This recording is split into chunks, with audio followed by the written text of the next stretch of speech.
The Leader of the People by John Steinbeck. Information to know about John Steinbeck. First of all, he won the Nobel Prize for Literature in 1962. Hopefully, certainly by now you've watched the Soldier's Home video and you know what the Nobel Prize for Literature is about. Most of what Steinbeck writes about is the theme of the American dream, and that's especially tied into the idea of moving west and moving to a new place and trying to find success in a way that you haven't where you're from. We see that in The Grapes of Wrath, where a family moves from the Dust Bowl circumstances in Oklahoma to the West to try to find success. We see it in Of Mice and Men, where George and Lenny are wanting to get their piece of land and live off the fat of the land and have their own ranch. What these characters tend to have in common is that pursuit of the American dream and the success in the American West doesn't generally work out the way they want it to. Okay, just mentioned Grapes of Wrath and Of Mice and Men, which we'll be actually studying later on this 9 weeks. And then we have The Red Pony. Now, I don't know, if you're listing Steinbeck's greatest works, you're generally not going to find The Red Pony on that list, but it is the novel from which The Leader of the People comes. It is part 4 and the final part of the short novella, The Red Pony. Now, The Leader of the People, although we do spend a lot of time on Grandfather in this story, the protagonist of the novel, and thus the story, is Jody Tiflin. Jody's a 10-year-old boy who lives on a ranch in California with his parents. He's a kid surrounded by a lot of adults, so it's sort of natural that he tries to become all big and bad, and he wants to, he thinks he's doing something impressive when he curses in front of Billy, and Billy is obviously not fazed by it. He wants to go and kill mice, and he's trying to sound all grown up, which is why he gets called Big Britches on occasion. But it's sort of a natural thing for him to want to do because he's just not there with a bunch of kids.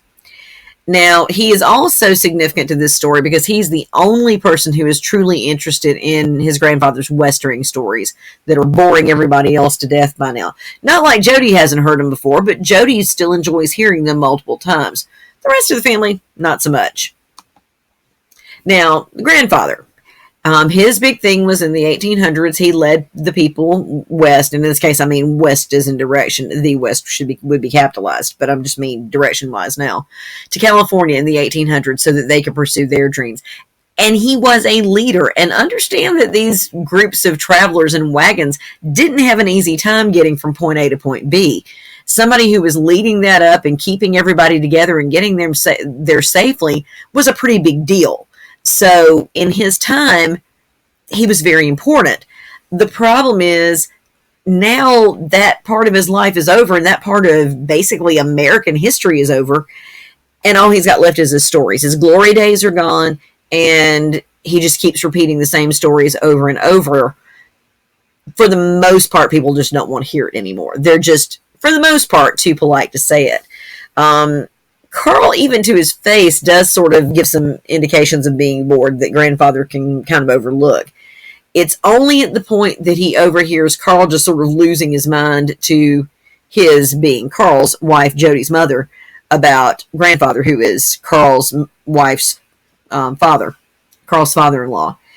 And when he's just kind of going off on the fact that Grandfather's telling all these stories and why can't he be over it and why can't he let it go, nobody wants to hear it, that time is over. And of course, Carl says all this not knowing that Grandfather's in the doorway listening.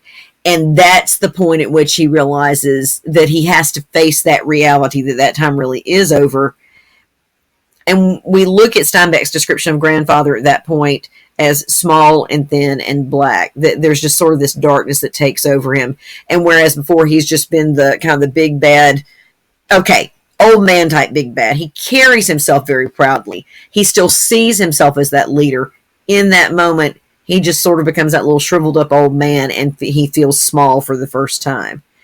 And he is sort of broken as he has to accept the fact that nobody really besides him and boys, as he points out when Jody says, I still want to hear it. And Grandfather tells him it was a time for men, but now boys are the ones who want to hear about it. All right, the 2 literary devices I want you to know about in this story. First of all, we have theme. A theme is a key idea that an author is trying to convey in the work. Now, there are a few things we get out of Leader of the People.